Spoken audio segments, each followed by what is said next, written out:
Você já se sentiu como se estivesse vivendo o deserto? A alma cansada, os sonhos em silêncio e a fé por um fio? Jesus sabia que o coração humano enfrentaria dias assim, dias em que o chão parece desaparecer e o futuro se apaga diante dos olhos. E é justamente nesses momentos que suas palavras ganham mais poder. Ele não falou apenas para os tempos de alegria, mas para os dias de lágrima, solidão e provação. Hoje, quero te mostrar 5 conselhos profundos que Jesus deixou para quem está enfrentando os momentos mais difíceis da vida. E cada um deles carrega uma verdade espiritual, capaz de reacender a esperança até nos corações mais feridos. O primeiro conselho de Jesus é: não temas. Pode parecer simples, mas foi a frase que ele mais repetiu em toda a sua caminhada. Em Mateus 14, quando Pedro começou a afundar no mar por causa do medo,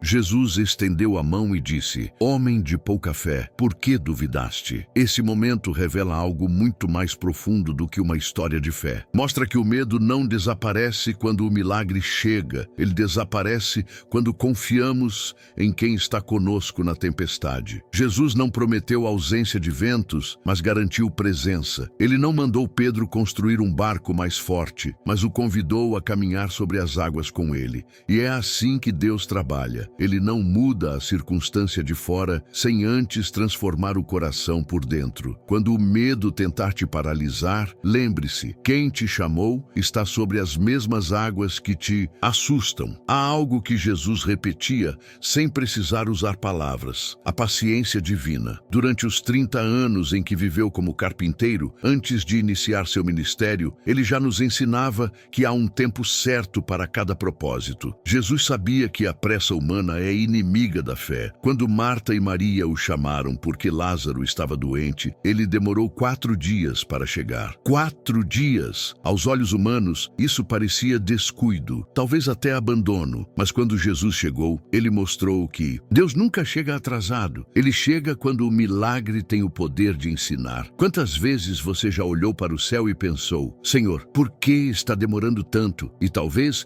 o que Deus esteja fazendo não é te negar a bênção, mas te amadurecer para recebê-la. O tempo de espera é o terreno onde a fé cria raízes. Se Deus te desse tudo no tempo da tua ansiedade, você perderia o valor do processo. Por isso Jesus sempre dizia: a tua hora ainda não chegou. Ele não estava negando, estava preparando. E quando o milagre finalmente acontece, você percebe que o que parecia demora era, na verdade, o tempo exato da construção da tua fé. Perdoar é talvez um dos conselhos mais difíceis que Jesus nos deixou, e também um dos mais libertadores. Em Mateus 18, 21, Pedro perguntou a Jesus: Senhor, quantas vezes deverei perdoar a meu irmão quando ele pecar contra mim? Até 7 vezes? E Jesus respondeu: eu te digo, não até 7, mas 70 vezes 7. Essa resposta matemática foi um chamado à liberdade, porque quem não perdoa se torna prisioneiro do que o feriu. Jesus sabia que o perdão não é um sentimento, é uma decisão espiritual. Na cruz, enquanto os pregos rasgavam suas mãos, ele olhou para os que o crucificavam e disse: Pai, perdoa-lhes, porque não sabem o que fazem. Lucas 23, 34. Ele não esperou o arrependimento dos outros para liberar o perdão. Jesus nos ensinou que perdoar não é dizer que a dor não existiu, mas recusar-se a deixar que ela defina o nosso futuro. Muitas pessoas vivem presas em feridas antigas, revivendo ofensas, palavras e perdas, e com isso mantém viva uma dor que Deus já queria curar. O perdão é a chave que abre a porta para o novo. Quando você perdoa, o inimigo perde o controle sobre sua mente e seu coração. E mais, o céu se move a seu favor. Jesus disse em Marcos 11, 25, quando estiverem orando, se tiverem algo contra alguém, perdoem-no, para que o Pai Celestial também lhes perdoe os pecados. O perdão de encontro entre o coração humano e a graça divina. E quem aprende a perdoar como Cristo, aprende também a viver em paz. Amar é o maior e mais desafiador mandamento que Jesus nos deixou. Ele não disse: ame quem te ama, mas sim: amai os vossos inimigos, fazei o bem aos que vos odeiam e orai pelos que vos perseguem. Lucas 6, 27 e 28. Esse é o tipo de amor que não se explica com lógica humana, porque não nasce do instinto, nasce da graça. Jesus amava os que o seguiam, mas também amou Judas, que o traiu com um beijo. Amou Pedro, que o negou 3 vezes. Amou os soldados que o açoitaram e por eles pediu perdão ao Pai. Esse amor não era passivo, era revolucionário. Ele transformava feridas em testemunhos, ofensas em oportunidades de salvação. Quando Jesus nos pede para amar assim, Ele está nos chamando a quebrar o ciclo do ódio, porque o mal se alimenta de vingança, mas morre de amor. Amar quem te feriu não significa aceitar injustiça, mas não permitir que a amargura te torne igual ao que te feriu. Quantas vezes você já se fechou por medo de se machucar de novo? Jesus entende. Ele também foi traído, rejeitado, esquecido, mas escolheu continuar amando, porque sabia que o amor é o único poder capaz de curar o coração humano. No Evangelho de João 13:34, ele deixou o resumo de toda a sua missão. Um novo mandamento vos dou, que vos ameis uns aos outros, assim como eu vos amei. Esse é o convite de Jesus. Amar não como o mundo ama, mas como Deus ama. Sem medida, sem troca, sem medo. A fé é o fio invisível que nos mantém de pé quando tudo ao redor desmorona. É por isso que Jesus dizia em Mateus 17:20, se tiverdes fé do tamanho de um grão de mostarda, direis a este monte, passa daqui para acolá, e ele passará. Nada vos será impossível. Um grão de mostarda, tão pequeno que quase se perde na palma da mão, foi usado por Jesus para nos ensinar que a força da fé não está no tamanho do que se pede, mas na confiança de quem pede. Ele sabia que haveria dias em que o medo gritaria mais alto, em que o silêncio de Deus pareceria ausência, mas a fé verdadeira e viva é o que nos faz caminhar mesmo sem enxergar o caminho. Lembra de quando Pedro andou sobre as águas?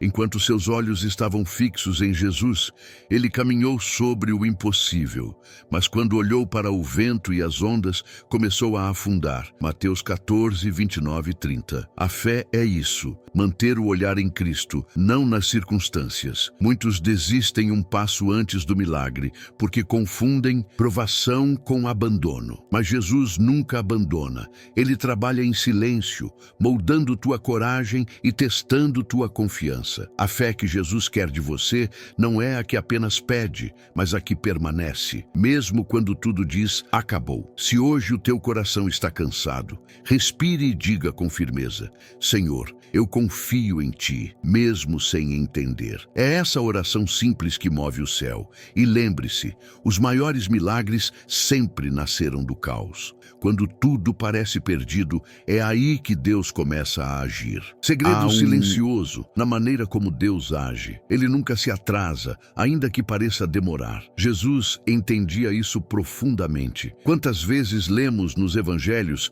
que ele chegava depois, e ainda assim, seu depois se revelava como o momento exato do milagre? Quando soube que Lázaro havia morrido, Jesus esperou 4 dias antes de ir até Betânia. Para Marta e Maria, aquilo parecia o fim, uma tragédia sem volta. Mas Jesus olhou para o túmulo e declarou: esta enfermidade não é para a morte, mas para a glória de Deus. João 11:4. O que parecia atraso era apenas o tempo divino preparando algo maior, porque o relógio de Deus não se move pelas nossas urgências, mas pelos seus propósitos eternos. Confiar no tempo de Deus é uma das maiores provas de fé. É escolher esperar sem murmurar, descansar sem ver, seguir sem entender. Jesus nunca prometeu ausência de demora. Ele prometeu presença constante. E é nessa presença que o coração encontra paz. Quando a resposta tarda, é porque o céu ainda está costurando detalhes que você não pode ver. Deus não esqueceu de você. Ele está apenas escrevendo a história de forma que ninguém possa dizer que foi acaso. Cada demora tem um propósito oculto: amadurecer tua fé, fortalecer teu espírito e te te preparar para sustentar o milagre quando ele chegar. Então, quando o coração começar a duvidar, repita as palavras do Salmo 37:7. Descansa no Senhor e espera nele. Não te irrites por causa do que prospera em seu caminho. Jesus quer que você aprenda a confiar não só no que ele faz, mas também em quando ele decide fazer. Jesus nunca disse que orar seria fácil. Ele disse que seria necessário. No Getsêmani, na noite mais sombria da sua vida, ele orou até suar sangue. E mesmo sabendo o que estava por vir, orou mais uma vez. Isso nos ensina que a oração não é um pedido para mudar o plano de Deus, mas uma entrega para que o plano dele nos mude por dentro. Em Lucas 18:1, Jesus contou uma parábola para mostrar que deviam orar sempre e nunca desanimar. A viúva insistente foi ouvida não por ter poder, mas por sua persistência. E é assim que o céu funciona, não com gritos de desespero, mas com constância de fé. Às vezes, Deus se cala, e esse silêncio dói, mas o silêncio de Deus não é ausência, é preparo. Quando ele fica em silêncio, é porque está trabalhando em algo que você ainda não entenderia se ele explicasse agora. Muitas pessoas desistem na terceira oração, quando a resposta estava marcada para a quarta. É por isso que Jesus disse: pedi e dar-se-vos-á, buscai e encontrareis, batei e abrir-se-vos-á. Mateus 7:7. Percebe? Ele não falou peça uma vez, mas continue pedindo, continue batendo. É a perseverança que abre portas no espiritual. Então, se hoje suas palavras já faltam e o coração só consegue chorar, saiba que lágrimas também são oração. O Espírito Santo traduz aquilo que você não consegue dizer. Continue falando com Deus, continue crendo. O tempo da resposta virá, e quando vier, você vai entender que cada segundo de espera tinha sentido. Bloco 8 de 10. Conselho 8. Confie, mesmo quando o vento é contrário. Houve um momento em que os discípulos estavam no mar e o barco balançava violentamente. O vento soprava contra eles, a escuridão cobria o céu e o medo dominava os corações. Então, no meio da tempestade, Jesus veio, caminhando sobre as águas. Mateus 14:24-27. Os discípulos acharam que era um fantasma. Foi preciso que ele dissesse: sou eu, não temais. Essa é uma das passagens mais do Evangelho, porque nos lembra que Jesus nunca deixa de vir, mesmo quando o vento é contrário. Ele apenas muda a forma de aparecer. Às vezes vem com resposta, às vezes vem com consolo, e às vezes vem em silêncio, mas sempre vem. A fé verdadeira não é provada quando o mar está calmo, e sim quando as ondas parecem engolir o barco. O vento contrário não significa a ausência de Deus, significa que ele quer te ensinar a confiar mesmo sem controle. Pedro deu alguns passos sobre as águas, mas, quando olhou para o vento, começou a afundar. E é isso que acontece conosco quando desviamos o olhar do Salvador e olhamos demais para os problemas. Jesus o segurou pela mão e disse: homem de pouca fé, por que duvidaste? Mateus 14:31. E logo o vento cessou. Muitas vezes, o que Deus quer é nos ensinar a atravessar tempestades, não a evitá-las. Ele quer que saibamos que a presença dele é mais forte que qualquer vento. Por isso, se hoje você sente que o barco da tua vida está balançando, lembre-se, o mesmo Jesus que andou sobre as águas caminha agora em direção a você.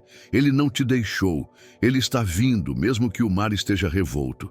Jesus nunca desistiu de quem caiu. Ele olhou para Pedro, o mesmo homem que o negou 3 vezes, e ainda assim o chamou de volta. Depois da ressurreição, na beira do mar, ele perguntou apenas: Pedro, tu me amas? João 21:15. Não cobrou, não humilhou, não lembrou da queda, apenas ofereceu uma nova chance. E é isso que Jesus faz com cada um de nós. Ele transforma quedas em pontos de partida. O inimigo tenta te convencer de que acabou, que você não é mais digno, que o erro te anulou. Mas o amor de Cristo é especialista em recomeços. O mesmo Deus que ressuscitou Lázaro, que levantou o paralítico e que libertou Maria Madalena, é o Deus que pode restaurar o que parecia perdido na tua vida. Às vezes, recomeçar dói, porque envolve deixar para trás aquilo que um dia você quis muito. Mas Deus não tira algo da tua vida sem ter algo melhor para colocar no lugar. Ele não fecha portas por vingança, mas por proteção. Há recomeços que só são possíveis depois da dor, porque é na dor que a gente aprende a depender de Deus por completo. O Salmo 126 diz: os que semeiam com lágrimas colherão com alegria. Isso significa que o choro não é o fim, é o preparo para a colheita. Então, se tudo desabou, se o que você planejou não deu certo, se a estrada parece ter acabado, saiba que Deus está abrindo uma nova. O recomeço é a prova de que Ele ainda tem planos com o teu nome. E quando Ele decide restaurar, nada nem ninguém pode impedir.